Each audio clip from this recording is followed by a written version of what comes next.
Hi everyone, in front of me I've got a Motorola Razr 2022 and let me share with you how to clear the browser on this device. So first of all we have to open our browser, and in my case it will be Google Chrome. And now let's tap on the three dots icon in the right upper corner. Basically, of course I'm showing it to you by using the Google Chrome, but I really think that it will be quite similar for other browsers. So let's tap on the three dots icon here and enter the history. And as you can see, this is the list of all previously visited websites. So as you can see, I've got only one. But if you've got, for example, like 4 or 5, you can remove them manually without the need to go through the whole operation of automatically removing. Just by tapping on this X button right next to it, just tap on it and it will be removed.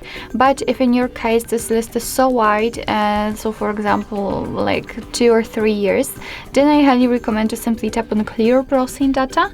And here we've got some basic and advanced options. So in basics we've got browsing history, cookies, site data, and cached images and files. And in advanced we've got also saved passwords, autofill from data, and site settings.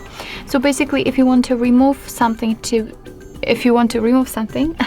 just make sure that this option is marked. So I will mark everything. I want to remove everything. What's more, we can change the time range from last hour to, for example, last 4 weeks or even all time. So if you're ready, just tap on clear data, and as you can see right now the history is empty, which simply means that we just successfully removed actually everything. So basically that's all. This is how to remove the browsing data in your Motorola Razr 2022. Thank you so much for watching. I hope that this video was helpful, and if it was, please hit the subscribe button and leave the thumbs up.